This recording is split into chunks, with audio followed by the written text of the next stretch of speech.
Be phenomenal every day.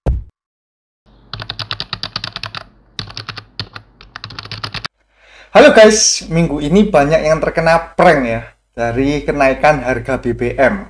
Pada tanggal 31 Agustus kemarin, kalau kita lihat di pom bensin itu pada mengantri semua. Bahkan sampai beberapa itu menutupi embongnya ya, menutupi jalan rayanya. Terus ternyata nggak jadi dinaikkan ya. Bukan nggak jadi sih, lebih tepatnya belum dinaikkan. Bahkan ada beberapa BBM non-subsidi itu yang harganya diturunkan ya. Nah, melihat hal itu kadang agak lucu sih. Karena ketika mobil-mobil itu pada macet antri BBM, sebenarnya mereka pun sedang membuang BBM atau membuang bensinnya itu secara tidak efisien ya. Karena ketika kita berhenti, kemudian mesin mobil menyala, itu konsumsi bahan bakarnya juga lebih besar daripada kita sedang jalan. Jadi mereka sampai membelani seperti itu, ternyata kena prank sama pemerintah ya.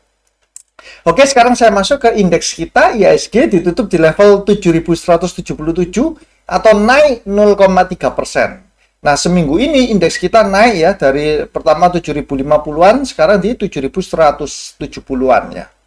Kenaikan ini disertai dengan pembelian dari asing di regular market sebanyak 855 miliar. Dan untuk satu minggu, asing tercatat net buy 1,8 triliun. Jadi asing ini masih terus net buy di market kita. Nah, satu bulan asing bahkan sudah net buy itu sekitar 11 triliun. Ini angka yang menurut saya juga fantastis ya. Untuk outlook indeks kita, walaupun asing itu terus masuk ya ke market kita, saya tetap netral ya untuk market dan sambil menunggu kepastian untuk kenaikan harga BBM. Karena saya lihat sebenarnya ketika harga BBM terutama yang itu ya Pertalite dan solar itu naik, itu efeknya akan cukup besar. Nah, kita belum tahu bagaimana reaksi market kalau hal itu sudah diresmikan. Jadi makanya walaupun asing terus-menerus agresif masuk ke IHSG, market outlook saya untuk minggu ini masih netral ya. Saham apa yang paling banyak dibeli asing selama satu minggu? Ada saham BCA, Mandiri, BNI, BRI, Adro, Telkom. Ini tidak terlalu jauh berbeda dengan minggu lalu, di mana asing semua masuk ke emiten-emiten blue chip.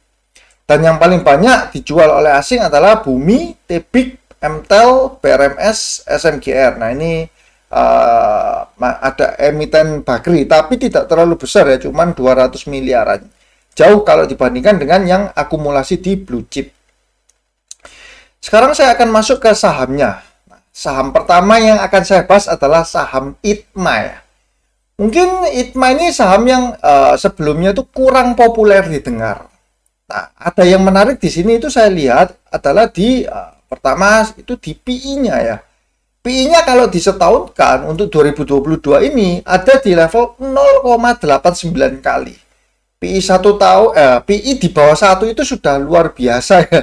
Nggak masuk akal lah. Ibaratnya labanya 1 tahun itu sudah sangat besar jika dibandingkan dengan EPS-nya.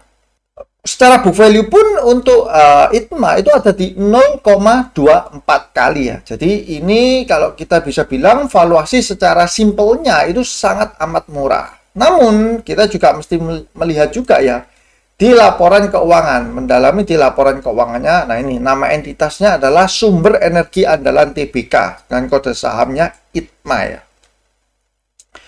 ITMA itu mempunyai, saya langsung cepatkan ke bagian laba rugi ya.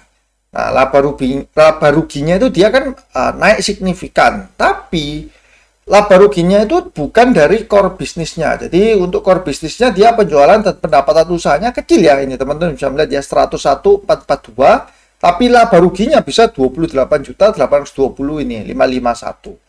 Nah, artinya dia mendapatkan profit itu atas apa? Bagian atas laba rugi entitas asosiasi yang dicatat dengan metode ekuitas.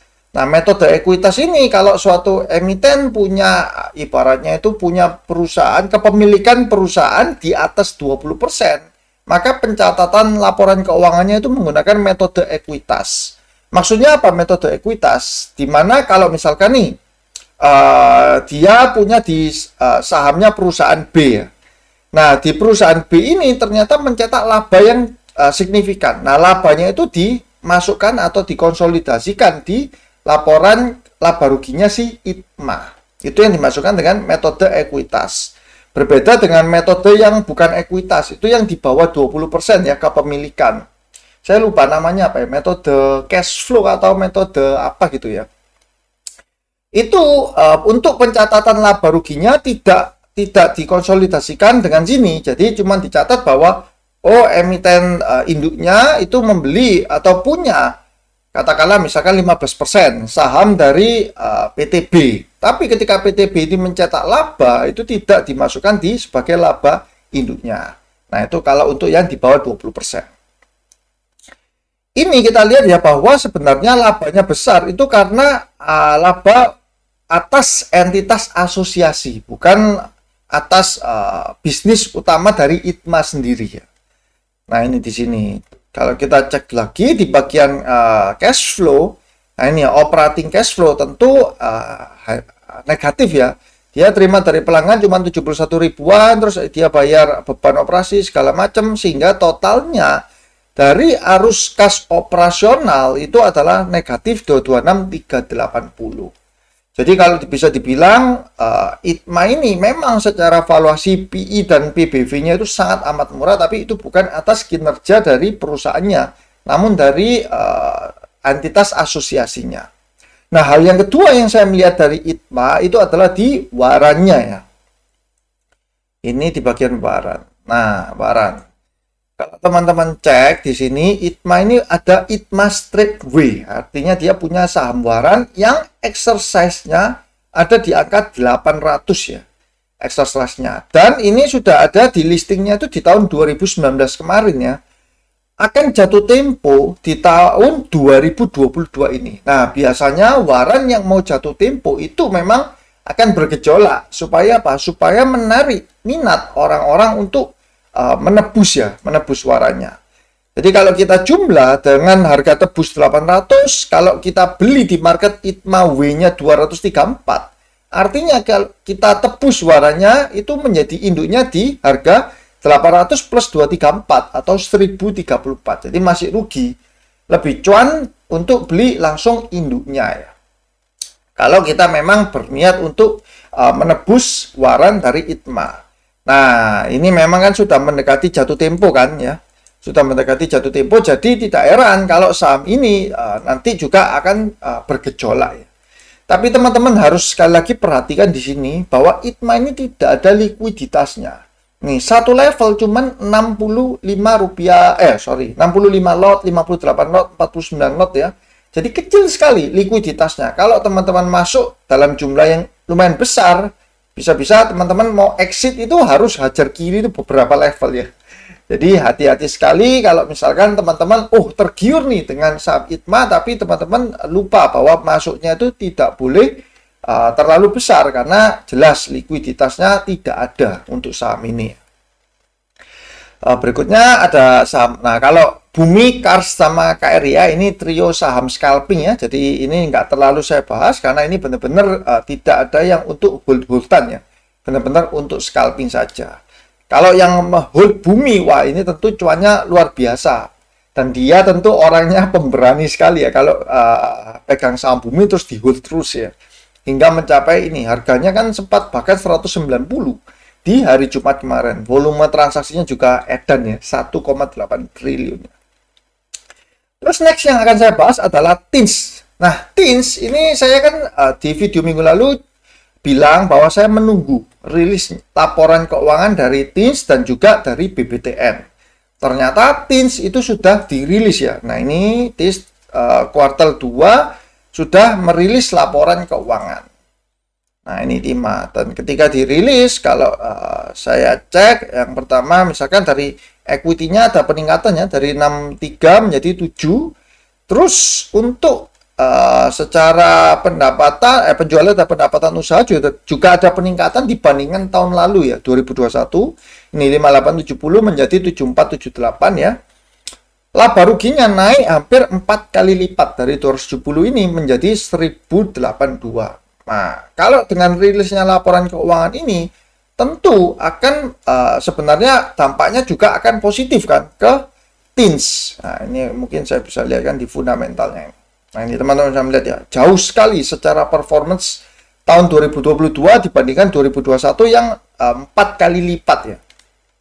Tahun-tahun sebelumnya juga tidak pernah dia mencetak seperti ini untuk performanya.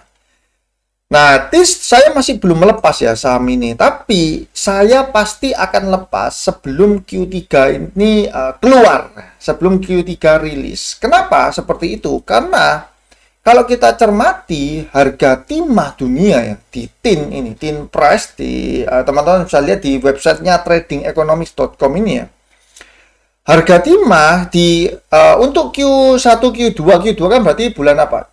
April, Mei, Juni ya, sampai Juni. Berarti Q3 itu adalah Juli, Agustus, September. Di bulan Juli, Agustus, dan September, nah Juli ini sudah tinggal 26 ribuan. Nah, ini 26 ribu, terus dia turun, Agustus 25 ribuan, dan di September ini tinggal 21 ribuan. Nah, kalau harga komoditasnya juga lagi turun, padahal sebelum-sebelumnya, contohnya misalkan Q1, Januari, Februari, Maret ya. Januari, Februari, Maret itu harga timahnya ada di 39.000 ya, terus Februari di 42 ribuan, bahkan sempat menyentuh 48 ribuan di Maret.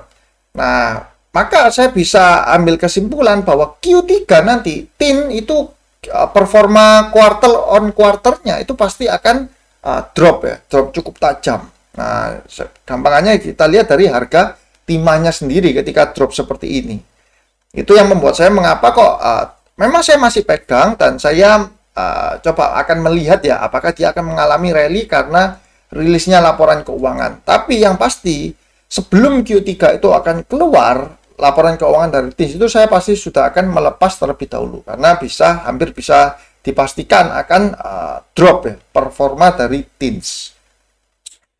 Terus next ada dua emiten rokok ya, GGRM dan HMSP. Ini banyak yang panik sudahannya untuk emiten rokok karena teman-teman bisa melihat ya secara chartnya, wah ini hancur ya, drop terus drop, ini mulai ambles lagi, turun lagi, tinggal 23 ribuan performanya. Q2 GGRM pun sudah merugi ya untuk Q2 nya saja. Kalau ini kan gabungan Q1 dan Q2, Q2 nya saja sudah negatif. Demikian pula untuk HMSP pergerakan harga sahamnya pun drop cukup parah ya. Nah ini teman-teman bisa lihat di sini dia drop dan harganya hampir menyentuh terbawahnya ya 800 berapa ini 890. Untuk saya pribadi saya masih percaya dengan industri dari rokok dan saya juga masih percaya bahwa GGRM dan HMSP ini bukan emiten yang ibaratnya itu menuju jurang kebangkrutan ya. Jadi saya masih percaya dia secara fundamental masih bagus, namun memang industrinya yang lagi tertekan. Nah, poin utama dari GGRM dan HMSP ini adalah nanti di pengumuman cukai rokoknya. Kalau memang cukai rokoknya kembali dinaikkan, wah itu bisa parah itu, masih akan melanjutkan downtrendnya. Tapi kalau pelaku industrinya ibaratnya tanda kutip ya ngambek ya. Dia marah ke regulatornya, kenapa kok dinaikkan terus ya, padahal dia emiten sedang suffer segala macam. Sebenarnya pemerintah juga perlu berpikir ulang, karena apa? Karena cukai rokoknya itu menyumbang salah satu yang cukup besar ya di Indonesia untuk pajak dan cukai rokok. Jadi kalau industrinya itu ibaratnya itu sudah tersiksa dan terus dinaikkan ya cukainya, ibaratnya mau dibunuh ya industrinya. Wah itu sebenarnya pemerintah juga rugi sendiri. Nah hal itu yang membuat saya berpikir juga bahwa sebenarnya untuk GGRM dan HMSP ini industrinya sedang tertekan ya karena cukai rokok kan terus naik kan.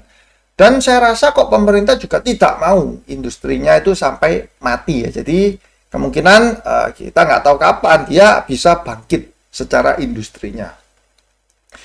Terus ada untuk BKSL ini menunggu reg isunya ya, masih belum reg isunya. Terus untuk P1 ini ada di MA 200-nya, sekitar MA 200. P1.